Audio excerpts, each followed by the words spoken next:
सौरभ रस्तोगी अपनी पत्नी शैली के साथ बरेली के फतेहगंज पश्चिमी थाना क्षेत्र के माली मोहल्ले में रहता था। उसका अपना मकान था, जिसके निचले तल पर उनकी सोने चांदी की ज्वेलरी की दुकान थी। ऊपरी तल पर उसका निवास था।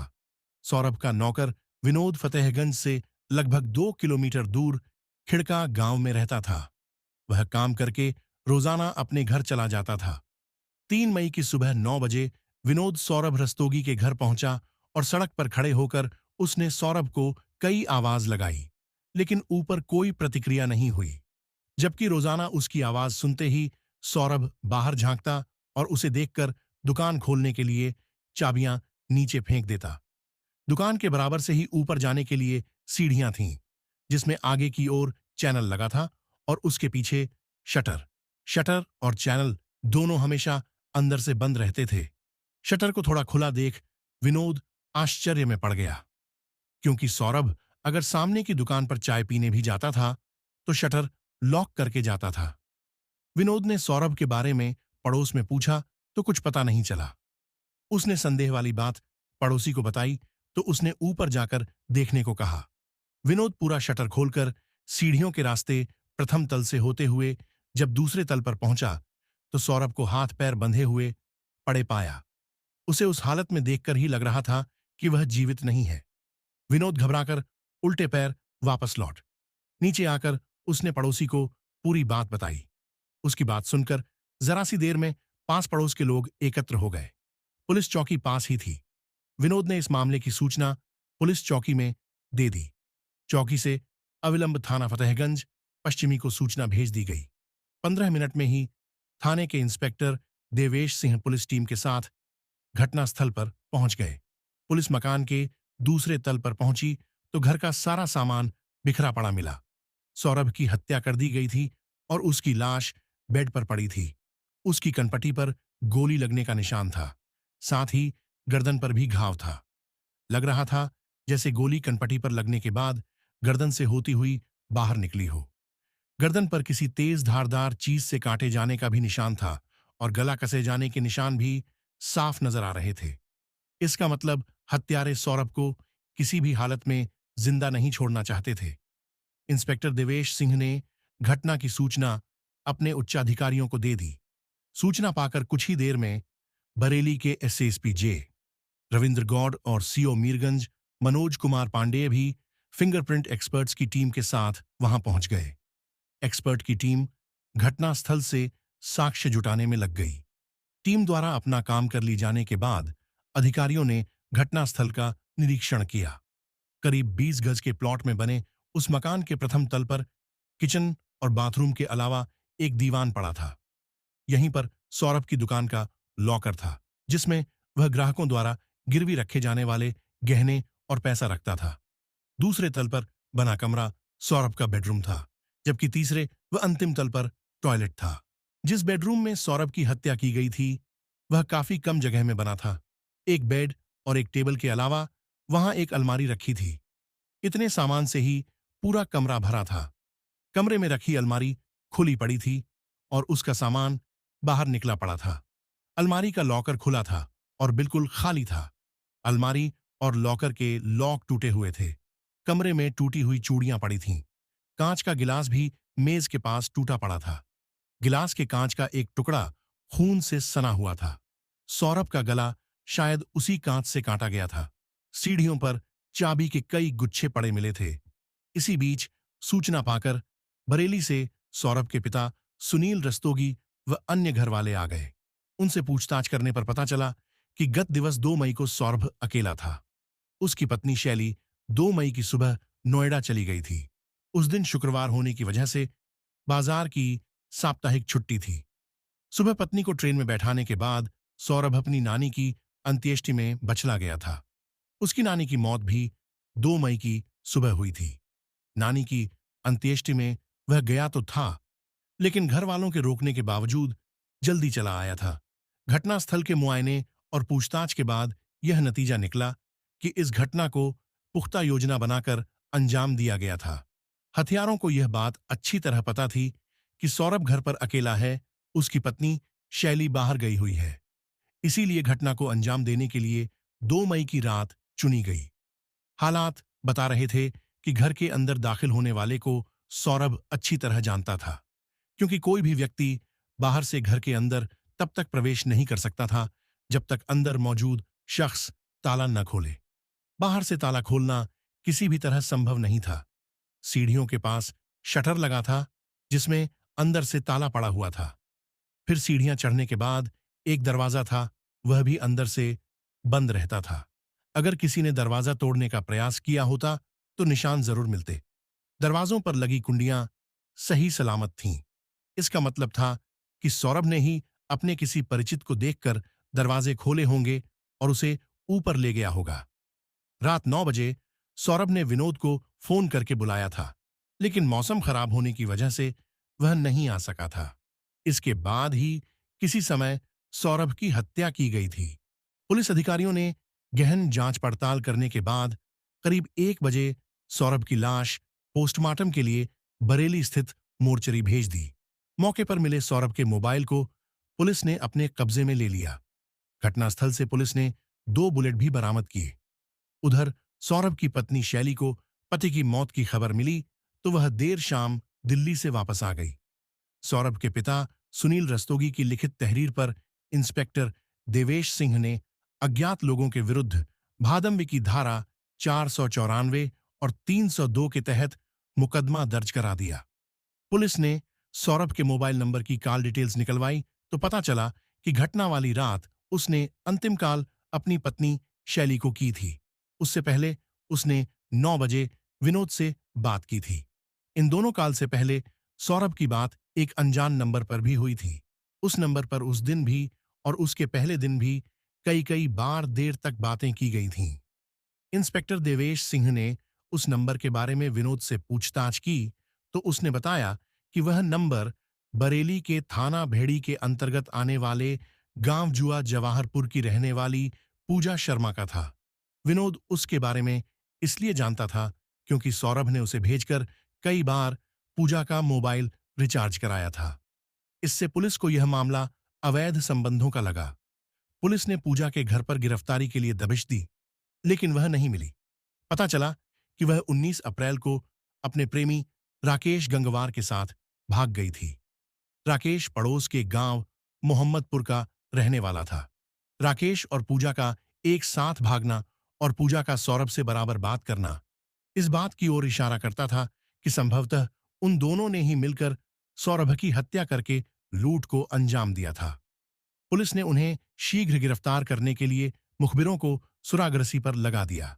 7 मई की दोपहर को एक मुखबिर से इंस्पेक्टर देवेश सिंह को सूचना मिली कि पूजा अपने प्रेमी राकेश के साथ इज्जत नगर रेलवे स्टेशन पर खड़ी है।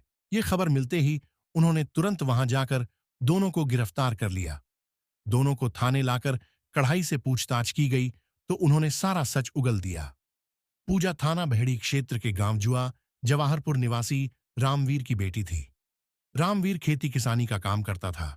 उसका अपनी पत्नी कमला से अक्सर वाद विवाद होता रहता था, जो कि कभी कभी भयंकर रूप अख्तियार कर लेता था। वाद विवाद का कारण था कमला का महत्वाकांक्षी होना। उसे अपनी चादर के हिसाब से पैर पसारना नहीं आता था। उसके हाथ में जितना पैसा आता था वह घर की जिम्मेदारियों के बजाय फिजूल के कामों में खर्च कर देती थी। 3 बच्चों की मां होने के बावजूद कमला को बनसंवर कर रहना पसंद था। इसी वजह से उसके खर्चे ज्यादा बढ़े हुए थे। उसकी फिजूल खर्ची को लेकर पति पत्नी में प्रायः रोज झगड़ा होता था। इस सब से तंग आकर रामवीर ने कमला को तलाक दे दिया। तलाक के बाद वह अपने बच्चों के साथ अपने मायके बरेली के ही गांव मोहम्मदपुर आ गई। लेकिन जवान बेटी को घर में बैठे देख कुछ ही दिनों में मां बाप को चिंता होने लगी। उन्होंने किसी तरह दौड़ भाग करके उसकी शादी जुआ जवाहरपुर के सेवानिवृत्त फौजी भूपराम शर्मा से कर दी। भूपराम सेवानिवृत्ति के बाद अपनी पुश्तैनी जमीन पर खेतीबाड़ी करते थे। शादी के बाद कमला बच्चों के साथ अपनी इस ससुराल में रहने लगी। समय के साथ कमला की बेटी पूजा जवान हो गई। वह बरेली के विशाल कन्या डिग्री कॉलेज से बीए द्वितीय वर्ष की पढ़ाई कर रही थी। पूजा अपनी मां कमला से इसलिए नाराज रहती थी क्योंकि उसने दूसरा विवाह कर लिया था। इसी बात को लेकर मां बेटी में अक्सर झगड़ा हो जाता था। कमला अपनी झगड़ालू बेटी से कम ही बोलती थी। पूजा के उग्र स्वभाव से कमला काफी डरती थी। पूजा भी अपनी मां पर गई थी। उसके भी काफी ऊंचे ख्वाब थे, जिन्हें पूरा करने के लिए वह सही गलत के चक्कर में भी नहीं पड़ना चाहती थी। ऐसी बातों में उसका दिमाग भी काफी तेज दौड़ता था। पूजा अपनी ननिहाल मोहम्मदपुर जाती रहती थी। एक दिन वहीं पर उसकी मुलाकात राकेश कुमार गंगवार से हुई। राकेश के पिता होरीलाल भी किसान थे। उसकी दो बड़ी बहनों का विवाह हो चुका था। राकेश उन दिनों बरेली कॉलेज में बीए द्वितीय वर्ष प्राइवेट की पढ़ाई कर रहा था। इसके अलावा वह पार्ट टाइम नौकरी भी करता था। राकेश का पूजा की ननिहाल में आना जाना था। दोनों ने बीए के फॉर्म भी साथ साथ भरे थे। पूजा के ननिहाल में रहते राकेश का आना जाना बढ़ गया था। जब भी वह आता, उसकी नजरें पूजा पर ही टिकी रहतीं। पूजा नासमझ तो थी नहीं कि उसकी नजरों को नहीं पढ़ पाती। वह उसके दिल की बात बखूबी समझती थी। मोहब्बत का बीज जब दोनों ओर अंकुरित हो जाए तो एक दूसरे के करीब आने में वक्त नहीं लगता। धीरे धीरे पूजा राकेश से खुलती चली गई। वक्त के साथ दोनों ने अपने अपने प्यार का इजहार कर लिया। इसके बाद दोनों छिपछिपाकर एक दूसरे से मिलने लगे। जीवन भर एक दूसरे का साथ निभाने का सपना लिए दोनों ने जल्दी ही अपने बीच की सारी दूरियां भी मिटा दी। राकेश और पूजा जहां प्यार के रास्ते पर बेफिक्र होकर तेजी से आगे बढ़ रहे थे, वहीं उन दोनों के प्यार की बात गांव वालों से छिपी न रह सकी। जल्दी ही इस बारे में दोनों के घर वालों को भी पता चल गया। राकेश और पूजा के प्यार के किस्से सुन सुनकर दोनों के परिजन तंग आ गए थे। इसी के मद्देनजर राकेश के घर वालों ने उसका रिश्ता बरेली के नवाबगंज कस्बे के एक संभ्रांत परिवार में तय कर दिया। वहीं पूजा के पिता भूपराम ने भी बेटी की शादी मीरगंज थाना क्षेत्र के गांव धनेली में पक्की कर दी। इससे पूजा को अपने अरमान और ख्वाब बिखरते नजर आए। वह राकेश पर गांव छोड़कर भागने का दबाव बनाने लगी, लेकिन राकेश इसके लिए तैयार नहीं था। इस पर पूजा ने उसे बलात्कार के आरोप में जेल भिजवाने की धमकी दी तो उसे पूजा की बात माननी पड़ी। 20 अप्रैल 2014 को पूजा की शादी होनी थी, लेकिन उससे पहले ही 19 अप्रैल को वह राकेश के साथ गांव से भाग गई। राकेश पूजा को लेकर अपने मामा ओम प्रकाश के घर जा पहुंचा, जो बरेली के थाना देवरनिया क्षेत्र के गांव जमुनिया में रहते थे। वहीं पर दोनों ने विवाह कर लिया, लेकिन विवाह के बाद की जिंदगी की अच्छी शुरुआत के लिए पैसों की जरूरत थी। पूजा ने इसके लिए पहले से ही एक योजना बना रखी थी। उसने अपनी योजना राकेश को बताई तो उसे पूजा की योजना अच्छी लगी। उसने पूजा से वादा किया कि वह इस योजना में उसका हर तरह से साथ निभाएगा। सुनील रस्तोगी बरेली स्थित फतेहगंज पश्चिमी के माली मोहल्ले में अपने परिवार के साथ रहता था। उसके मकान के निचले तल पर उसकी ज्वेलरी शॉप थी। अच्छी जगह दुकान होने की वजह से ग्राहक भी खूब आते थे। ज्वेलरी बेचने के अलावा सुनील गिरवी गांठ का भी काम करता था। उसके यहां आने वाले ग्राहकों की कोई कमी नहीं थी। सुनील के परिवार में उसकी पत्नी सीमा, एक बेटा सौरभ और दो बेटियां वर्षा और दीपिका थीं। उन्होंने बेटियों के विवाह कर दिए थे। 4 साल पहले सौरभ का विवाह भी बरेली के कस्बा सिरौली के मोहल्ला सीपरी निवासी शैली से हो गया था। उन दिनों सौरभ पिता के साथ दुकान पर बैठता था। 2 साल पहले सौरभ की मां का देहांत हो गया तो कुछ ही महीने बाद सौरभ के पिता सुनील ने दूसरा विवाह करने की ठान ली। इस विवाह का सौरभ व शैली के अलावा अन्य घर वालों ने भी काफी विरोध किया, लेकिन सुनील नहीं माने। उन्होंने अखबारों में विवाह हेतु विज्ञापन दे दिया। जल्द ही मीरजापुर जनपद से उनके लिए एक विधवा महिला का रिश्ता आ गया। उसका एक बच्चा भी था। तमाम विरोधों के बाद सुनील ने विवाह कर लिया और घर से अलग होकर उस महिला के साथ बरेली शहर स्थित किला थाना क्षेत्र के कूंचा मोहल्ले में रहने लगे। पिता के बरेली जाने के बाद दुकान की पूरी जिम्मेदारी सौरभ पर आ गई। कह सकते हैं कि वह दुकान उसी की हो गई। पूजा की दूर के रिश्ते की एक नानी थी, जो सौरभ की दुकान पर अक्सर खरीदारी करने जाती रहती थी। वह चूंकि काफी पुरानी ग्राहक थी, इसलिए सौरभ उसका खास ख्याल रखता था। एक बार पूजा भी अपनी नानी के साथ सौरभ की दुकान पर गई। नानी ने उस सौरभ से कराकर कहा कि कभी यह कुछ खरीदने आए तो उसे उचित दाम पर ही ज्वेलरी दे देना। पहली ही मुलाकात में सौरभ पूजा के दिमाग में चढ़ गया। वह अक्सर उसकी दुकान पर जाने लगी। एक दिन वह शाम के वक्त सौरभ की दुकान पर पहुंची तो वह दुकान बंद कर रहा था। सौरभ उसे ऊपर अपने मकान में ले गया और अपनी पत्नी शैली से मिलवाया। बेडरूम में बिठाकर उसने शैली से अपनी ज्वेलरी पूजा को दिखाने को कहा, जो उसने हाल में ही बनवाई थी। दरअसल सौरभ सोच रहा था कि शैली की ज्वेलरी देखकर शायद पूजा को डिजाइन पसंद आ जाए और वह वैसे ही डिजाइन की ज्वेलरी बनवाने का मन बना ले। शैली एक अजनबी लड़की के सामने अपनी अलमारी खोलकर ज्वेलरी नहीं दिखाना चाहती थी, लेकिन सौरभ के कहने पर उसे बात माननी पड़ी। शैली की ज्वेलरी देखकर पूजा की आंखें चुंधिया गईं। ज्वेलरी के वजन और कीमत की सोचकर उसके मन में लालच आ गया। उस दिन पूजा वहां से वापस तो लौट आई, लेकिन उसकी आंखों के सामने वहीं ज्वेलरी नाचती रही। इसके बाद उसने सौरभ से मुलाकातें बढ़ा दी। मुलाकातें बढ़ी तो दोनों ने एक दूसरे को अपने मोबाइल नंबर दे दिए। इसके बाद दोनों की बातें होने लगीं। पूजा को अपनी तरफ खींचता देख सौरभ खुश था। उसका भी मन बहक गया। धीरे धीरे स्थिति यह आ गई कि सौरभ अपने नौकर विनोद को भेजकर पूजा का मोबाइल भी रिचार्ज कराने लगा। राकेश के साथ भागने और शादी करने के बाद जब अच्छी जिंदगी के लिए पैसे की जरूरत महसूस हुई तो पूजा ने राकेश के साथ मिलकर सौरभ को लूटने की योजना बना ली। इसके लिए उसने मर्दों की कमजोरी वाला रास्ता अख्तियार किया। वह सौरभ से खुलकर प्रेम भरी बातें करने लगी। एक साथ तन्हा समय बिताने की बात हुई तो सौरभ ने मौके की तलाश शुरू कर दी। सौरभ की पत्नी शैली की बच्चेदानी पर कुछ चर्बी थी, जिस वजह से गर्भ नहीं ठहर पा रहा था। उसका इलाज नोएडा के नीलकंठ अस्पताल में चल रहा था।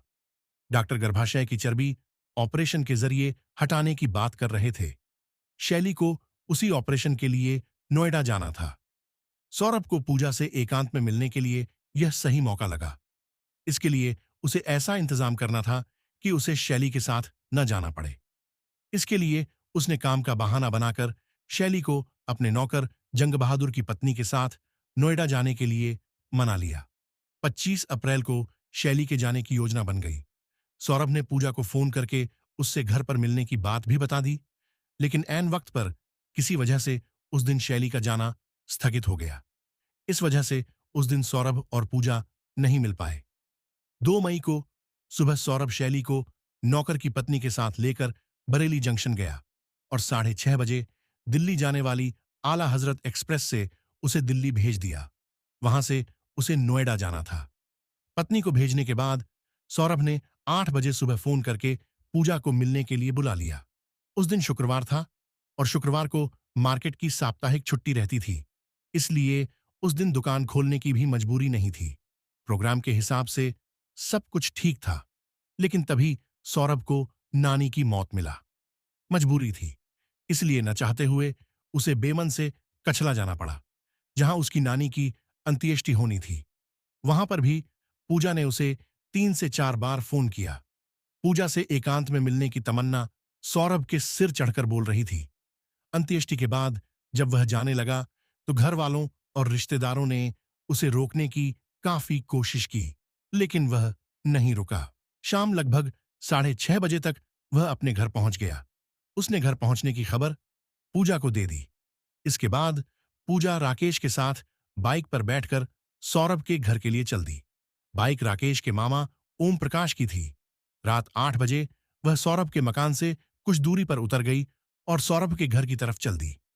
राकेश वहीं मार्केट में घूमने लगा। इसी बीच उसने शराब पी और वहीं पास के एक बैंक्वेट हॉल में हो रहे वैवाहिक समारोह में जाकर खाया। नशे की हालत में उसने बाइक एक स्थानीय पत्रकार अनवार खान की बाइक से भिड़ा दी। इस पर दोनों में काफी बहस हुई। राकेश अपनी बाइक वहीं खड़ी करके वहां से चला गया। पत्रकार अनवार खान ने फतेहगंज पश्चिमी थाने को सूचना दी, जिसके बाद थाने से सिपाही वहां पहुंचे और राकेश की क्षतिग्रस्त बाइक को उठवाकर थाने ले गए। दूसरी ओर सौरभ के घर पहुंची तो सौरभ ने खुद आकर शटर खोला और उसे अपने साथ दूसरी मंजिल पर बने अपने बेडरूम में ले। कुछ देर दोनों के बीच बातें होती रहीं। फिर सौरभ 2 गिलास और फ्रिज से फुर्टी की बोतल निकालकर ले लाया। उसने फुर्टी मेज पर रख दी। पूजा फुर्टी की बोतल उठाकर दोनों गिलासों में पलटने लगी। इसी बीच सौरभ टॉप फ्लोर पर टॉयलेट चला गया। पूजा ने मौके का फायदा उठाकर अपने पर्स में रखे 81 की 2 टैबलेट का पिसा पाउडर निकाला और सौरभ के गिलास में डालकर मिला दिया। जब सौरभ टॉयलेट से वापस आया तो पूजा ने एक गिलास उसे देकर दूसरा गिलास अपने होठों से लगा लिया और सिप करने लगी। सौरभ फ्रूटी पीते हुए टीवी खोलकर उस पर प्रोग्राम सेट करने लगा। करीब 20 मिनट बाद सौरभ बेहोश होकर बेड पर लुढ़क गया। सौरभ के बेहोश होते ही पूजा ने राकेश को फोन करके आने को कह दिया। लगभग 11 बजे राकेश आया तो पूजा उसे शटर उठाकर अंदर ले आई। आने के बाद राकेश सौरभ को होश में लाने की कोशिश करने लगा।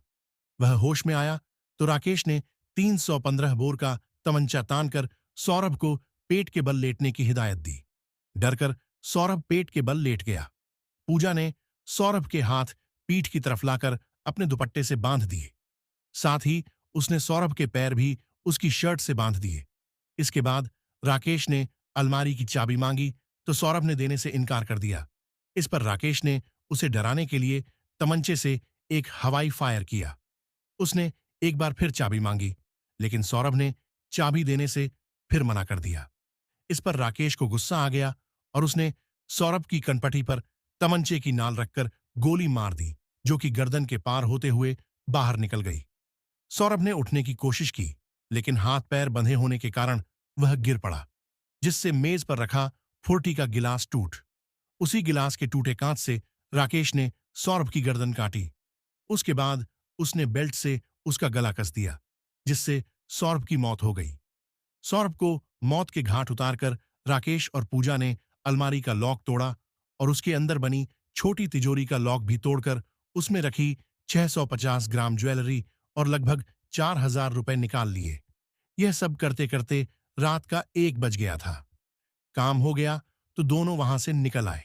राकेश ने बाहर आकर अपनी बाइक ढूंढी, लेकिन बाइक नहीं मिली। बाइक सिपाही थाने ले गए थे। राकेश ने बैंक्वेट हॉल के बाहर खड़ी एक बाइक में अपनी चाबी लगाई तो वह स्टार्ट हो गई। उसी बाइक पर बैठकर दोनों वहां से निकल गए। राकेश के बहन बहनोई बरेली के भौजीपुरा थाने के चौपारा गांव में रहते थे। राकेश पूजा को साथ लेकर रात 3 बजे अपनी बहन के घर पहुंच गया। 2 दिन दोनों वहीं रुके। इसी बीच राकेश ने अपने घर जाकर लूटी गई ज्वेलरी और रुपए भैंसों के बाड़े में चारा रखने वाली नांद के नीचे जमीन में छिपा दिए। लूट का माल ठिकाने लगाकर वह अपनी बहन के घर आ गया। फिर 5 मई को दोनों नैनीताल चले गए। 7 मई को दोनों वापस बरेली आए। इज्जतनगर रेलवे स्टेशन से वे बाहर आकर खड़े ही हुए थे कि फतेहगंज पश्चिमी थाने के इंस्पेक्टर देवेश सिंह ने अपनी पुलिस टीम के साथ वहां पहुंचकर उन्हें गिरफ्तार कर लिया। पुलिस ने राकेश की निशानदेही पर चुराई गई 650 ग्राम ज्वेलरी और 4000 रुपए भी बरामद कर लिए। हत्या में प्रयुक्त बाइक पुलिस पहले ही बरामद कर चुकी थी। आवश्यक लिखापढ़ी के बाद दोनों को सीजेएम की अदालत में पेश करने के बाद जेल भेज दिया गया। पूजा और राकेश गंगवार एक दूसरे को प्यार करते थे। यह गलत नहीं था। दोनों ने घर से भागकर शादी कर ली, इसे भी नहीं कहा जा सकता। लेकिन अपने प्यार को मंजिल देने के लिए जब वे गुनाह के रास्ते पर उतर गए तो अंजाम बुरा ही होना था। कथा पुलिस सूत्रों पर आधारित।